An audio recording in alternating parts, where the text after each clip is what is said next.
Bonjour.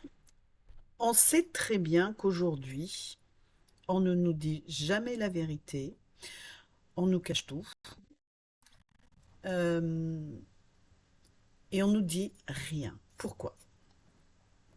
Je vais vous parler pour les futures mamans et futurs papas, et même pour toutes les personnes, hein, et je me dis que si j'avais su.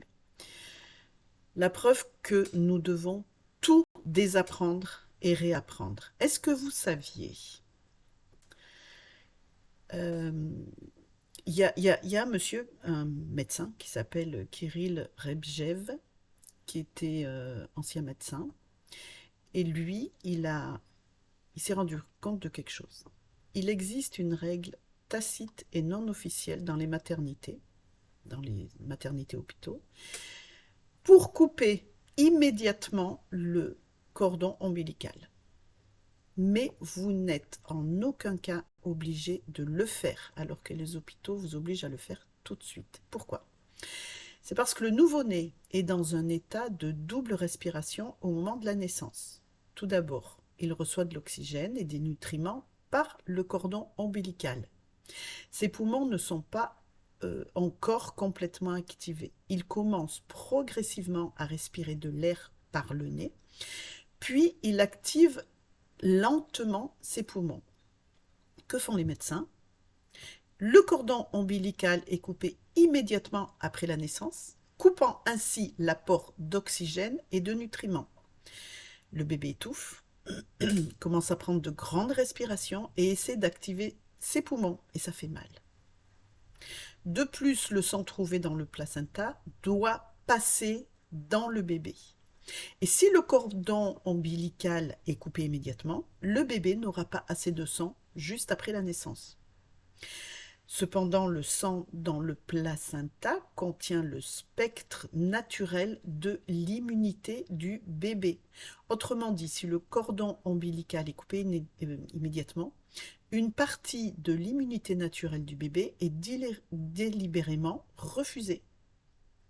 Pourquoi un tel enfant qui n'obtient pas une immunité totale au début, est susceptible d'avoir de nombreux problèmes de santé tout au long de sa vie. Et en plus, si on rajoute des vaccins, c'est encore pire. Bon. Donc, cela signifie à son tour que les médecins peuvent maintenant dire aux parents que l'enfant a maintenant besoin de vaccins, de comprimés, de mélanges et d'opérations. Et plus il y a d'enfants et de personnes en mauvaise santé, plus la médecine a besoin de patients. Et donc, plus la médecine gagne de l'argent.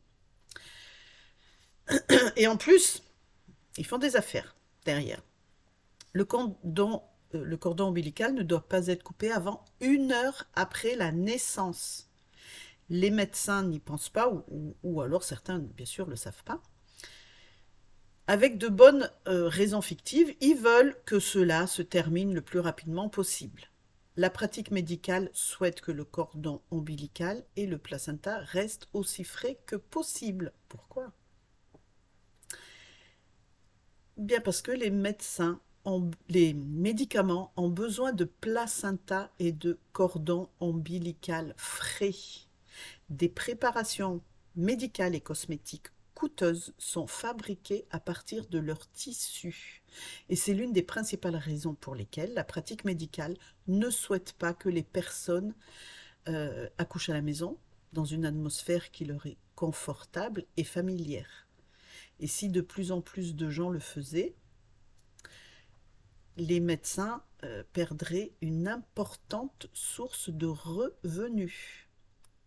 Alors, ce que je dis, c'est pas simplement destiné à éduquer les femmes enceintes et les pères, mais aussi les passionnés de cosmétiques qui, dans leur ignorance, en dehors de tous les produits chimiques, enduisent ces ingrédients cosmétiques sur leur visage. Il y a une dame qui disait que sa fille a accouché à la maison. C'est une maison qui s'appelle des Naissances de Blainville. Et ils ont laissé le bébé sur elle une bonne heure, toujours connecté au placenta par son cordon. Et quand ils ont coupé le cordon était blanc et vidé de sang. Le bébé avait reçu tout ce qu'il devait avoir. Et après, ce qu'elle a fait, elle a enterré le placenta sous un arbre, sous un terrain, pour créer une connexion entre bébé et terre-mère. Voilà, donc si vous connaissez des personnes autour de vous qui vont accoucher, faites-leur passer le message. C'est important que le bébé soit bien nourri à la naissance. Je vous remercie, à bientôt.